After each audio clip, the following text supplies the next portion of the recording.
Monsieur le maire, bienvenue dans C'est-à-dire spéciale rentrée. Plus de 6000 élèves gennevillois ont repris le chemin de l'école. Est-ce que la rentrée s'est bien passée? Globalement, selon mes informations, elle s'est bien passée. Il n'y a que 2 écoles où il n'y a pas de direction nommée. Enfin, il y en a une en arrêt maladie. C'est à Aubrac, Aubrac maternelle et Aubrac élémentaire.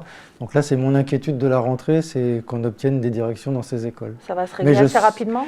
Ça dépend de l'Éducation nationale. Je sais que monsieur l'inspecteur fait tout son possible pour y arriver.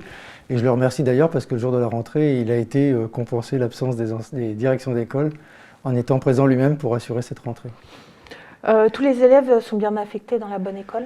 A priori oui, j'ai pas eu de retour négatif de ce point de vue-là. Et ensuite, sur les changements d'école, c'est une commission dont je ne fais pas partie, dans laquelle il y a la maire adjointe chargée des scolaires, une assistante sociale, des directions d'école, l'inspecteur d'académie, des parents d'élèves qui décide des réponses positives ou négatives aux demandes de dérogation. Et tout ça est bien prévu avant la fin? Normalement oui, mais il y a toujours des petits changements. Et puis il peut y avoir des personnes qui arrivent ensuite. C'est-à-dire qu'il y a par exemple, en cette rentrée, phénomène nouveau, des personnes qui sont allées au Maroc, qui sont bloquées d'un point de vue sanitaire pendant, je ne sais plus, 10 ou 14 jours. Donc il risque d'y avoir une petite rentrée échelonnée quand même.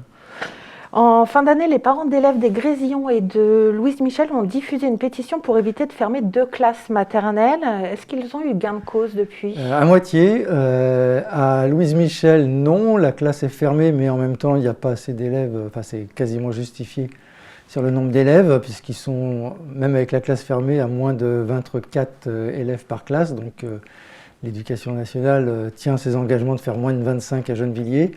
Par contre, les parents d'élèves et les enseignants et la directrice d'école et la ville ont gagné sur Grésillon maternelle, puisque la classe a été rouverte et ainsi la directrice de cette école a sa décharge. Et je voudrais la remercier d'ailleurs parce que sa décharge va être utilisée dans le cadre, entre autres, parce qu'elle va faire son travail habituel. Et en plus, il y a les travaux et d'avoir une directrice d'école déchargée, c'est mieux pour assurer la sécurité de tous et tous et le bon fonctionnement de cette école dans le cadre des travaux. Du coup, on est à combien d'élèves par classe sur les Grésillons? Moins de 25 aussi? Moins de 25 partout, oui. On est, sur la ville, on est globalement à moins de 25 élèves. On est plutôt autour de 24 élèves par classe. Alors, quand même... il y a des petites modifications. Des fois, c'est difficile de compter puisque avec les dédoublements, on peut être entre 12 et 15 par classe. Parce que vous le savez, il y a des classes de dédoublés. Alors, à l'origine, c'était pour 12. Il peut arriver que l'Éducation nationale pousse un peu plus haut que les 12, ce qui est dommage d'ailleurs, parce que 12, tant qu'à dédoubler, c'était bien. Mais on peut avoir entre 12 et 15 par classe. Alors on a quand même l'impression que ce problème est récurrent d'une année sur l'autre. Il faut toujours que les parents d'élèves se battent pour la fermeture, pour éviter de fermer les classes justement. Comment y remédier en fait? Ça se fait aux élections nationales, sur des élections législatives ou des élections présidentielles, mais je n'irai pas plus loin, ce n'est pas le cadre de notre émission. Mais c'est un problème politique sur le budget alloué à l'éducation nationale. Après qu'il y ait des variations, non, c'est pas propre à Gennevilliers.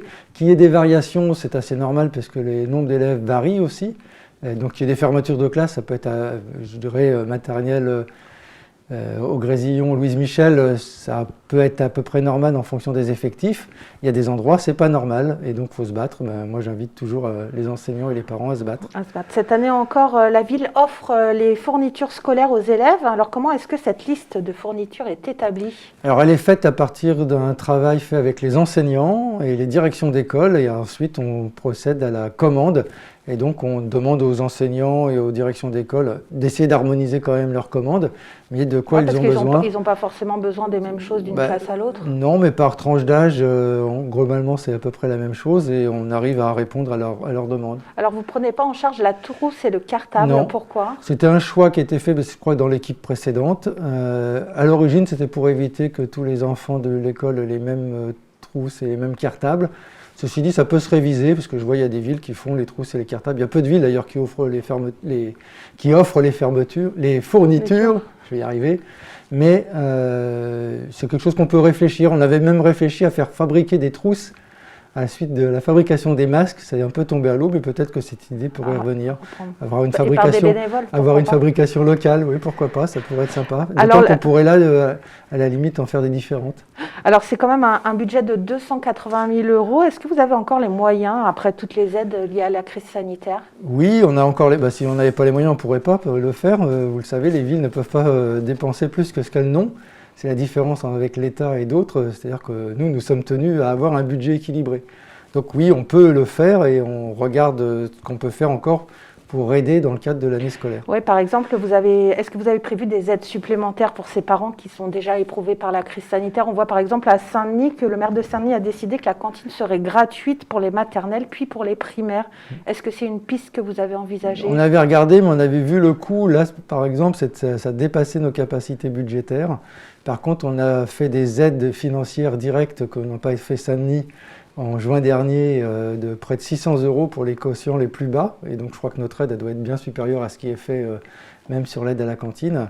Et puis nous avons un tarif très bas sur la cantine, nous continuerons à l'avoir. Et puis après il y a toute l'action sociale. Quand des familles sont vraiment très en difficulté, ils peuvent compter sur notre soutien. On arrête là, on se retrouve la semaine prochaine dans C'est-à-dire.